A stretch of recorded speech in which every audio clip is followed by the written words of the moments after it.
వాస్తు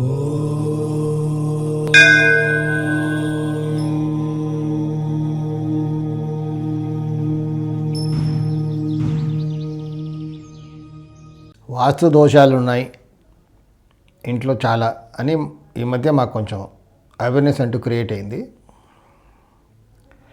ఎందుకంటే అస్తమానం financial losses, అనుకున్న పని జరగకపోవడం, ఫైనల్ వరకు వచ్చేసి అలా ఆగిపోవడం, పనులన్నీ కూడా అస్తమానం ఇంట్లో గొడవలు, మిస్అండర్స్టాండింగ్స్, ప్రతి పనికి ఏదో ఒక ప్రాబ్లం, ఈజీగా అంటూ ఏది జరగలేదు.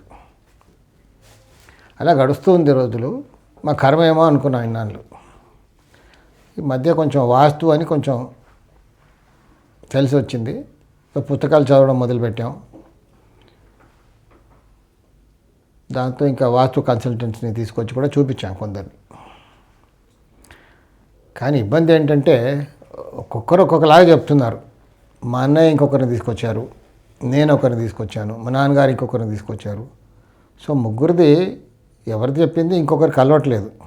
ఒకతను ఇలా చెప్తాడు, ఇంకొకతను ఇంకోలా చెప్తాడు.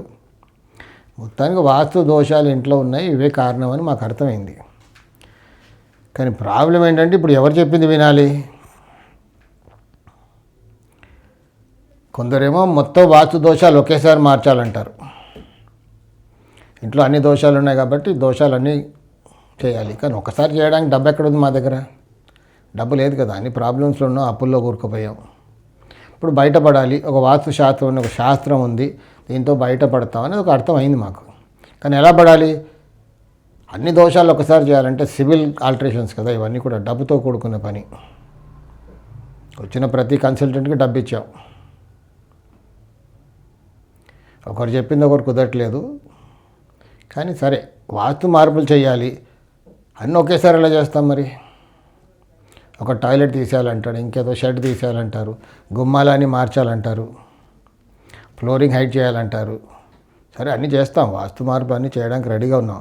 కానీ ఒక్కసారి చేయాలంటే డబ్బు లేదు కదా.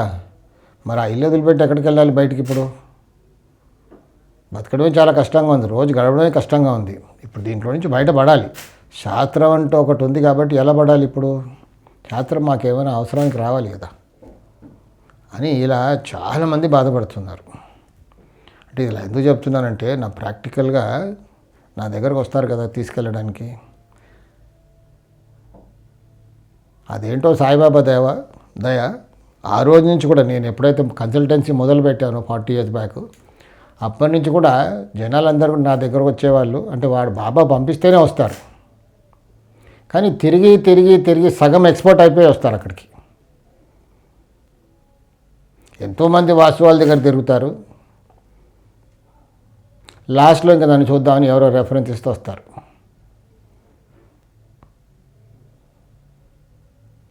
ప్రతి ఒక్కరు కూడా ఇదే ప్రాబ్లం. అన్నీ ఒక్కసారి మార్పులు చేయడం కష్టం. ఎలా? కరెక్టే, అన్ని మార్పులు చేయడం కష్టమే. దోషాలు ఉన్నాయి, ఓకే, ఒప్పుకుంటాను. సరే, ఒకరు చెప్పింది ఇంకొకరు కుదరట్లేదు, అది ఎక్స్పీరియన్స్ని బట్టి ఉంటుంది. అక్కడ ప్రాబ్లమ్ని అవగాహన చేసుకొని చెప్పే దాంట్లో కొంచెం మారుతూ ఉండొచ్చు, ఒప్పుకుంటాను అది. కానీ దోషమే. దోషం మారాలి, అన్ని దోషాలు మారాలి, ఒప్పుకుంటాను. మార్చాలి అన్నీ కూడా, డిఫెక్ట్స్ అన్నీ కూడా తీసేసి వాస్తు ఆల్టరేషన్ చేయాలి.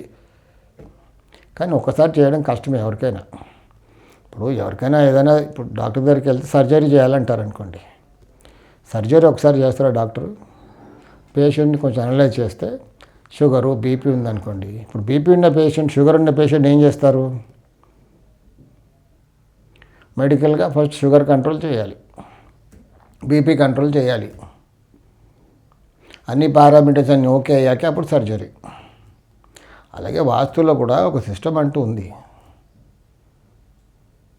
సిస్టమ్ అంటూ ఉందంటే నేను అలా చాలామందికి అడ్వైజ్ ఇచ్చాను. చాలామంది అలా 0 నుంచి చిన్నగా step by step, face wise అన్ని మార్పులు ఒక్కసారి మార్చడం ఇబ్బంది కాబట్టి ఒక మార్పు చేసాం.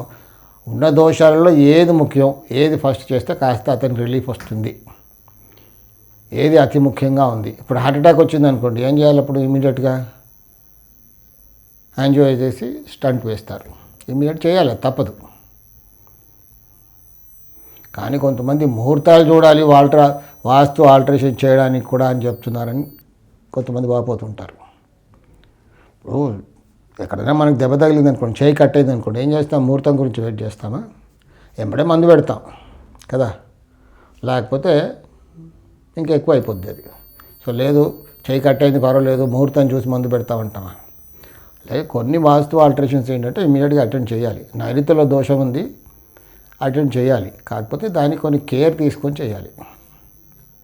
ఒకటి చిన్నగా చేయాలి. ఒక మనిషి నడవట్లేదు, కాళ్ళు నొప్పులుగా ఉన్నాయి, కొంచెం లేచి నిలబెడతాం, నిలబడేలాగా ట్రీట్మెంట్.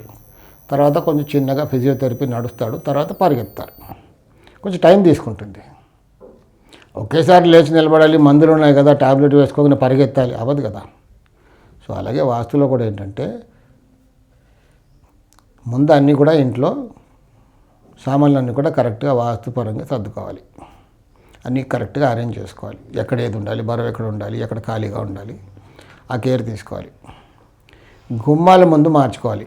అన్ని గుమ్మాలు మార్చడం, అన్ని నీచ స్థానంలో ఉన్నాయి, కానీ ఒక గుమ్మం ప్రధాన ద్వారం ఉత్తర వాయువుల్లో ఉందనుకోండి ఉదాహరణకి, ఆ గుమ్మాన్ని తీసేసి ఉత్తర ఈశాన్యం ఉచ్చ స్థానంలో గుమ్మం పెట్టుకోవాలి. కాస్త రిలీఫ్ ఉంటుంది. కొంచెం మనకు పనులన్నీ కూడా కొంచెం సక్రమంగా జరగడం, మనకు అనుకూలంగా రావడం మొదలు పెడతాయి. దాంతో ఒకటి చిన్నగా ఫేజ్ వైజ్గా మార్చుకుంటూ వెళ్తే అన్ని మార్పులు జరుగుతాయి. కొన్ని ఉంటాయి ఇమీడియట్గా అటెండ్ అవ్వాలి. ఈశాన్యంలో దోషం ఉంది, ఈశాన్యం కప్పేయబడింది, లేకపోతే ఈశాన్యం ఎత్తుగా ఉంది, ఆ రూమ్ ఇమీడియట్గా తీసేయాలి. లేదు తర్వాత చేస్తాను, నో, కొన్ని మాత్రం ఇమీడియట్గా చేయాలి, తప్పదు. దానికి నో అనే చెప్పాలి. నైరుతి ఓపెన్గా ఉంది, నైరుతి ఎప్పుడు కూడా కప్పేసి ఉండాలి, అది కూడా ఇమీడియట్గా అటెండ్ చేయాలి. కొన్ని ఇమీడియట్గా చేసేటివి ఉంటాయి, కొన్ని ఫేస్ వైజ్ కూడా చేసేటివి ఉంటాయి. కానీ దానికి ముహూర్త బలం అది చూసే అవసరం లేదు. కొత్త పని మొదలుపెట్టేటప్పుడు ముహూర్తాలన్నీ చూస్తే బాగుంటుంది. వాస్తు ఆల్టరేషన్స్కి చిన్నగా ఫస్ట్ ఒక మార్పు చేస్తే ఒక రిలీఫ్ వచ్చేలాగా, తర్వాత ఇంకొక మార్పు, కొన్ని డబ్బులు వచ్చేలాగా, తర్వాత ఇంకొక మార్పు, అలా ఫేస్ వైజ్గా చేసుకుంటూ వెళ్తే ఒక 6 or 7 monthsలో మొత్తం వాస్తు మార్పులు కూడా అయిపోతాయి. అప్పుడు ఇంకా హాయిగా బతకడానికి వీలు కలుగుతుంది. కానీ అన్నీ ఒకసారి చేయాలి, అవ్వని పని. చాలామంది అలా చెప్తున్నారు, కానీ నా పద్ధతి ఏంటంటే చిన్నగా ఒకటి చేయిస్తాను. ఫస్ట్ ఏది చేస్తే మనకు రిలీఫ్ వస్తుంది, ఏది ఇంపార్టెంట్ అనేది మనం గమనించి చేసుకుంటే బాగుంటుంది. సాయి రక్ష.